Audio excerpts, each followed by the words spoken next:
दोस्तों, अब तक आप लोगों ने बहुत सी मोटिवेशनल वीडियोस देखी होंगी, बहुत सी सक्सेस स्टोरीज सुनी होंगी, लेकिन आज के इस वीडियो में मैं आपको एक ऐसे इंसान की सक्सेस स्टोरी बताने वाला हूँ जिससे नफरत करने वाले लोगों की भी कमी नहीं है, तो उससे प्यार करने वालों की संख्या भी करोड़ों में है। दोस्तों, आज का ये वीडियो आपके अंदर एक ऐसी आग लगाने वाला है कि इसे देखने के बाद आप खुद से जरूर बोलोगे कि अगर ये इंसान कर सकता है तो मैं भी कर सकता हूँ। दोस्तों, जब भी सक्सेस या कामयाबी पाने की बात होती है तब हर इंसान यही सोचता है कि पूरी लगन और मेहनत से अपने सपने को पूरा करूं और बस बाद में ऐशो आराम के साथ पूरी लाइफ स्पेंड करूं।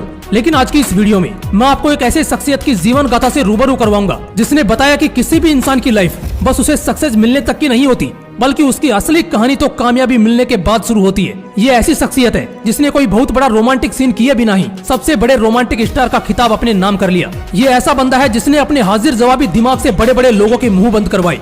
इतना सब कुछ बताने के बाद तो आपने गैस कर ही लिया होगा कि मैं किसकी बात कर रहा हूँ। अगर गैस कर लिया हो तो फटाफट उसका नाम कमेंट सेक्शन में लिख देना, और अगर नहीं गैस कर पाए तो कोई बात नहीं, इस वीडियो को देखने के बाद आप उस इंसान की रग रग से वाकिफ हो जाओगे। So let's start the video. दोस्तों, कहते हैं कि अगर किसी चीज को पूरी शिद्दत से चाहो तो पूरी कायनात उसे तुमसे मिलाने की कोशिश में लग जाती है। इसमें कोई दो राय नहीं है कि अगर तुम किसी चीज को बेइंतहा चाहते हो तो वो एक ना एक दिन तुमको मिलनी ही है। लेकिन इसके लिए हमें एक बहुत ही कठिन राह तय करनी पड़ती है, जिसमें हमें एक ऐसी नदी को पार करना पड़ता है जिसे किसी भी तरह की कश्ती या नाव के जरिए पार नहीं किया जा सकता। इसे सिर्फ अपने सपने के प्रति हमारी मेहनत और लगन की बदौलत ही पार किया जा सकता है। अगर हम इस चीज में फेल हो गए ना तो फिर कितना भी बड़ा लक्ष्य क्यों ना हो, उसे किसी भी कीमत पर हासिल नहीं किया जा सकता। और यह जो अपना सपना पूरा करने का पहला पड़ाव होता है ना, इस पहले पड़ाव में ही ज्यादातर लोग हार मान लेते हैं। सक्सेसफुल होने के बाद का पड़ाव तो दूर ही रह जाता है। हमारे आज की कहानी के हीरो ने दोनों पड़ाव देखे हैं और इन दोनों ही पड़ाव में वो पूरी तरह सफल भी रहा, और न सिर्फ सफल रहा बल्कि लोगों के लिए एक मिसाल बन गया।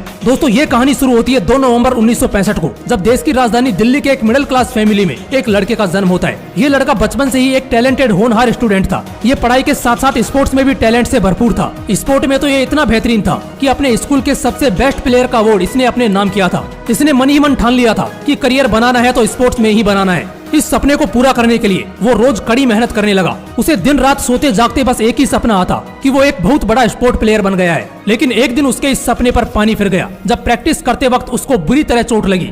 यह चोट इतनी बड़ी थी कि वह फिर कभी स्पोर्ट में वापसी नहीं कर सकता था। दोस्तों, दुनिया में हर इंसान की लाइफ में एक ऐसा मोड़ आता है जब लगता है कि सब कुछ तबाह हो गया है, और इसी मोड़ पर ज्यादातर लोग हार मान लेते हैं। लेकिन हमारे हीरो में कुछ खास बात थी। जिंदगी से इतनी बड़ी ठोकर खाने के बावजूद वो रुका नहीं। उसने खुद के अंदर छिपे दूसरे हिडन टैलेंट को खोजना शुरू किया और उसे इसमें कामयाबी मिल भी गई। उसने खुद में पाया कि वो एक रियल लाइफ हीरो जरूर बन सकता है, मतलब फिल्मों की दुनिया में अपना करियर बना सकता है। इस सपने को हकीकत बनाने के लिए उसने थिएटर ज्वाइन किए और इतनी मेहनत की कि वहाँ उसके टैलेंट का जादू सिर चढ़ के बोलने लगा। लेकिन इसी बीच उसके पिता की मौत हो गई और उस वक्त उसकी उम्र थी मात्र 16 साल। जरा सोचो, एक 16 साल का लड़का जिसका बाप मर गया हो, वो आगे अपनी जिंदगी में क्या एक्सपेक्ट करेगा। दोस्तों, सफलता की रेस में जिंदगी बीच बीच में ऐसे हथौड़े मारती है कि उनकी चोट सह पाना बहुत मुश्किल हो जाता है। उसके पिता की मौत भी ठीक उसके लिए उस हथौड़े की चोट की तरह थी जिसे सह पाना बहुत मुश्किल था। इस घटना से वो कुछ समय के लिए सहम गया क्योंकि वो अपने पिता के बहुत ज्यादा करीब था। उसके माँ बाप उसके लिए भगवान से भी बढ़कर थे। लेकिन पिता की मौत के बावजूद उसने हार नहीं मानी।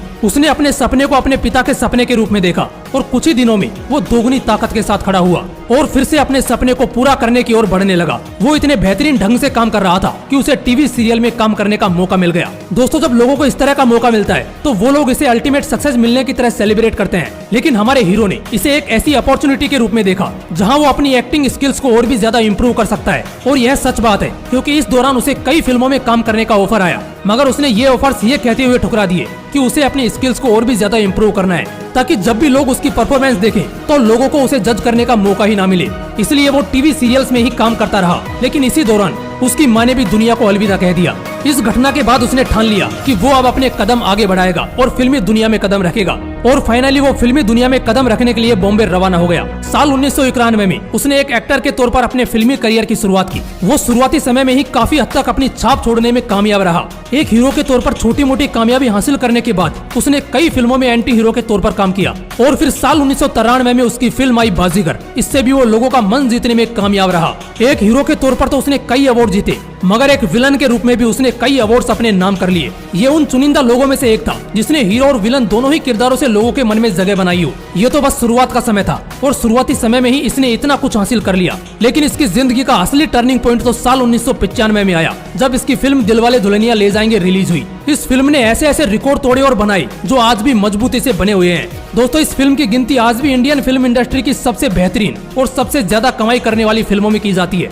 इस फिल्म ने हमारे हीरो को इंडिया के रोमांस किंग की उपाधि दिलाई। यहाँ तक कि इनका comparison the great Dilip Kumar से किया जाने लगा। इतनी बड़ी सफलता के बावजूद आगे का समय कठिनाइयों से भरा रहा। उसने कई फिल्में बनाई, कुछ चली तो कुछ बुरी तरह से पिट गई। उसने अपनी एक प्रोडक्शन कंपनी खोली, लेकिन उसमें भी भारी नुकसान सहना पड़ा। लेकिन वो कहते हैं ना, जब समंदर पूरी तरह शांत होता है तो उसे हल्के में नहीं लेना चाहिए, क्योंकि वो आने वाली सुनामी का संकेत होता है। हमारा हीरो भी एक शांत समंदर ही था, क्योंकि जैसे ही उसने 21वीं सदी में कदम रखा, यानी कि जैसे ही साल 2000 शुरू हुआ, हर फिल्म के साथ वो एक नया कीर्तिमान रास्ता चला गया। उसने रोमांटिक से लेकर रोबोट ऐसे ऐसे कैरेक्टर्स किए जिन्हें आज भी जब देखा जाता है तो तालियां और सीटियां बजती हैं। एक प्रोडक्शन कंपनी खोल के नुकसान उठाने के बावजूद उसने हार नहीं मानी थी। उसे अपने बिजनेस माइंड पर पूरा विश्वास था, इसलिए उसने साल 2004 में फिर से एक प्रोडक्शन कंपनी बनाई। दोस्तों, आपको विश्वास नहीं होगा, लेकिन आज ये कंपनी इंडिया के सबसे बड़े प्रोडक्शन हाउसेज में से एक है। ये कंपनी बड़ी बड़ी फिल्मों में VFX वर्क का भी काम करती है। और आज की बात करें तो ये इंसान दुनिया का तीसरा सबसे रिचेस्ट एक्टर है। दोस्तों, अब तक तो आप लोग समझ ही गए होंगे, ये कहानी थी किंग ऑफ बॉलीवुड और किंग खान के नाम से जाने जाने वाले बॉलीवुड सुपरस्टार शाहरुख खान की। इतनी बड़ी सक्सेस हासिल करने के बावजूद ये इंसान आज भी इसे सक्सेस के तौर पर नहीं देखता। उसका कहना है कि सक्सेस को हासिल करना तो बस एक मामूली सी बात है, असली परीक्षा तो सक्सेस को अचीव करने के बाद उस सक्सेस को बनाए रखना है। खुद ही सोचो यार,